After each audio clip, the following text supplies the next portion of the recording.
Hey everybody, this is our Chapter 9 overview. We're still in the recruiting text. And no making fun of me now because I have my fleece headband on because it's, I think, 10 below outside right now. And my office is in the northwest corner in our loft, which no direct heat comes up here, so I'm freezing. So I've got fleece and I got long johns on and I got my little space heater going. So no making fun of me about my headband. You're lucky I don't have mittens on too. Interviewing components, chapter 9. There's a couple reasons why I wanted to touch base on this chapter, because most of this chapter, we would see all crisscross things going, no, don't do this, don't try this, be very careful. Because there's some things that they talk about in this chapter that you have to be extremely careful so that you don't discriminate against an applicant. Now they talk about the 5 phases of a structured interview. This is what they mean by a structured interview, by the way, versus an unstructured one. An unstructured interview is when somebody comes in, you say, just tell me a little bit about yourself. And then you hear all kinds of things you should not hear. A structured interview is where you have control of the process and you've created an outline, you've got all your stuff ready to go, and it's well planned, all right? They talk about the 5 phases. And how you arrange them is up to you. Obviously, the first and last are always the same because, making introductory remarks would be silly if you didn't do it in the beginning. And then the last phase of informing the applicant of whatever way you're going would be silly if it wasn't at the end. But if you look on pages 158, 159 and going forward, they give you some examples. And I'm not going to go through all these examples. This book has a gazillion examples, which is a good thing, but we don't need to go over them together. You can read those. But on page, let's see, on page 161, they show you how you can sort of mix this up. And you guys are going to be preparing interviews that you're going to be doing with a happy and helpful participant. And how you organize them, that's what you're talking about when I give you this assignment. And it refers to, I don't care how you organize the phases. You're going to have phase 1 and 5, but how you organize it in between, like on page 161, they show you option 1. So you make your introductory remarks and you choose to ask questions, then use the answer questions and then provide information. So, but then look at options number 2 and 3. They just simply mix it up. And it's really personal preference and how you want to do that. Now, on page 162, then they start talking about make sure you put your applicant at ease. There's no logic behind trying to stress someone out. I can tell you right now, I've heard people say, yeah, well, I like to put them on the spot because that's going to be part of their job. That's ridiculous. It's not the time or the place to try to put someone on the spot is during this phase of the recruiting process. Now, again, they give us all kinds of ways and examples of how you can put people on ease on page 163. Then they talk about how you actually get started. So like regardless of what structure you use, there are different ways that you can transition them from like a welcome statement into actively getting on with the process. Page 164, they give you, and I'll just read you one, like, with the weather so beautiful, I'm sure you'd like to get back outside, so why don't we begin? Clever, huh? Right now it's so cold out, they wouldn't want to leave, huh? Balancing listening with talking. They should be talking, you should be listening, okay? So roughly, I think the numbers they give you is about a 25-75% split.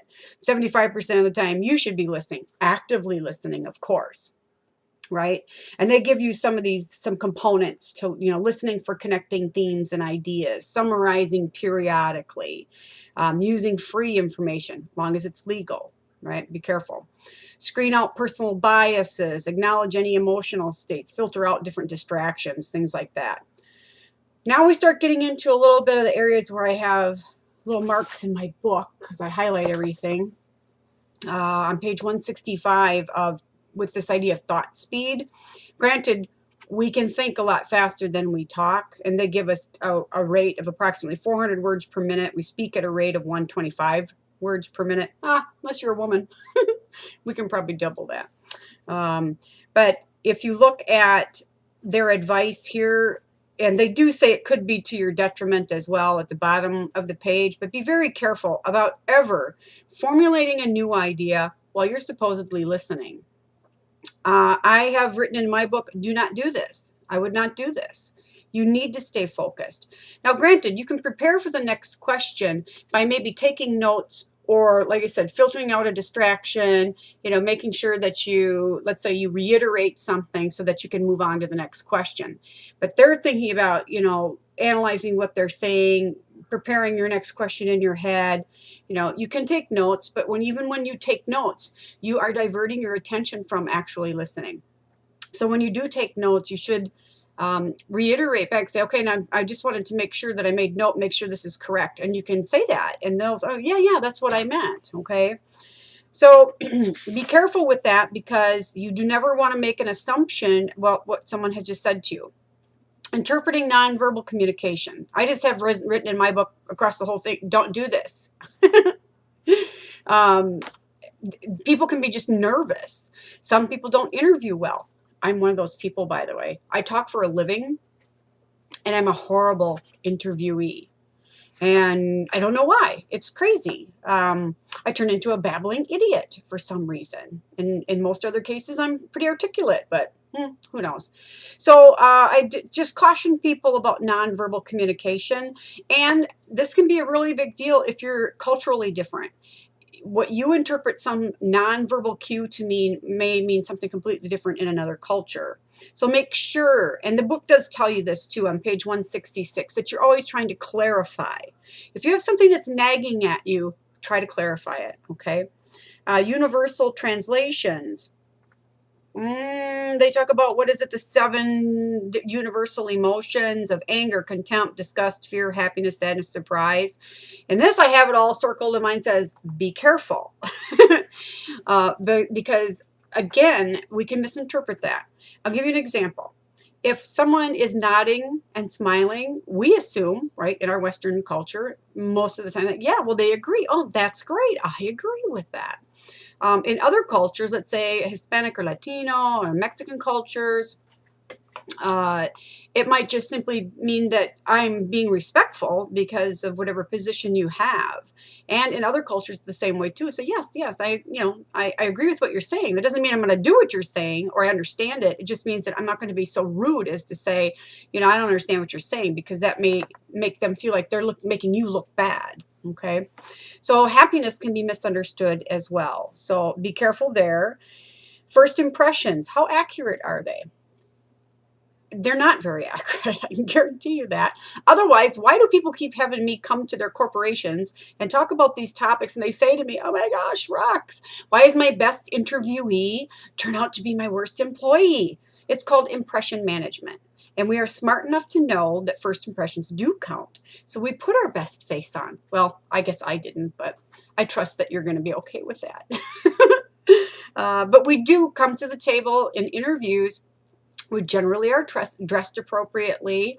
We do all the right things because we're trying to make a good first impression. So, and there's things called rater errors, and I've talked about it before. The similar to me error. Well, I have to get out my other HR book and look up all those rater errors for you. But because of these rater errors, first impressions can be very misleading, okay? Micro expressions, oh my goodness gracious. On page 169, I mean, unless you have a PhD in this area, don't bother. You need to be like a super duper expert to be able to, the upper eyelid slightly raised. I'm sorry, but I'm not probably going to notice that. If I do, I might misinterpret it, right? Fear by how the eyebrows are. Well, maybe it looks fearful to you, but they're just thinking, I'm not sure what they're talking about. So be very careful. Lying. Oh my gosh. There are so many people that tell you, I can tell a lie in a minute. I can tell if somebody's lying to me in 2 seconds, right? You can't. I can guarantee you can't. Because the studies and the statistics already have proven that we can't. I found one of the most interesting studies was done with FBI. It was FBI or CIA. I think it was FBI agents, right? Now that's the cream of the crop. If anybody should know if you're lying or not, right, it should be them. And they were no better at identifying a lie when someone was telling them a lie than pretty much anybody else. So the bottom line is, even a trained personnel, they might have better odds than the rest of us, but we're not going to be trained that way. And if you happen to be interviewing a psychopath, I know, sounds crazy, but they can pass lie detector tests. There's a whole thing going on in their brain, because when they tell a lie, they don't feel like they're lying. So none of the same triggers happen that are part of the measurement process that's used for a lie detector test. Great book called Snakes in Suits. And it's an industry book, actually. It's a business industry book. Fascinating read. About the first 2/3 talk about all the different types, personality types that are psychopathic or sociopathic. There's a pretty thin line between the two. They really don't delineate between the two anymore. That we actually work with. So for example, I think it's Dr. Sutton, Robert Sutton, don't quote me. Statistically, about 3% of all of the biggest corporate leaders and world leaders are psychopaths. The latest British study, which came out maybe 2 years ago, maybe 3 at the most, are saying that upwards of 30% of people in very high level, powerful positions are psychopaths. So it's not what you think they are. These aren't all people sitting in prison. That's a whole different world. So be careful about the whole lying thing. And it's just, unless you're a professional that deals with this stuff all the time, this just can lead towards discrimination. Like, I knew they were telling me a lie, and they just might be, again, nervous. Encouraging applicants to talk. We try to do that. Maybe someone's shy. It might be a cultural thing, a gender thing. Some people are introverts. So they give us, I think they give us 6 different ways. We can help people learn to talk a little bit more freely, starting on page 171. They talk about those 6 things. Keeping people on track, they give us those 10 different ways on page 173. Providing information, that's one of the job, or one of the things that you should be doing as the interviewer for the job, is being responsible to make sure they have all the relevant information about this job. So make sure it's very job specific, even right down to, which I thought was interesting, that they point out on page 175, offering a brief description of the neighborhood surrounding the workplace. So that's kind of even interesting to go to that detail. Consider the role of perception. Oy vey, they mentioned those 4 areas, page 175. First impressions, we've already talked about that. And I'm one of those people, I really believe you shouldn't be able to see someone with the interview. I think we're too impressionable that way. Information from others. I have written in my book, don't bother. I'm usually get to know people pretty well, and I've made a couple job references over the years that I thought would have been were just great, and turned out not so much. So especially personal references, and I've mentioned this before in one of the other videos. It's very suspect to have get information. And now this works both ways, not just the positive, but also the negative. So you can't really, if someone's got a beef with someone, you may not know that. There's like, oh, just be careful about that person. You don't know what their motivation is, whether it's positive or negative. And it might be positive because they've only ever had positive experiences with them, but they haven't necessarily worked with them with this type of job before.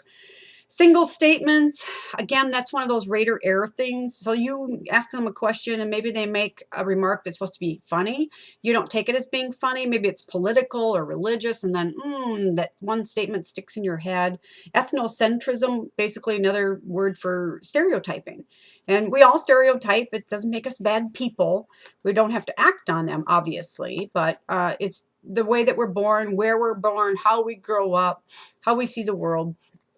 So those 4 things they do caution us about. So as far as the interviewing components go, refer back to those phases of the structured interview, because you're going to be using that as part of the assignment. And then just keep in mind when you're formulating your questions to use the book. It has thousands and thousands, I swear, thousands, millions, gazillions of examples to help you develop good questions that'll avoid maybe some of the mistakes that this chapter talks about.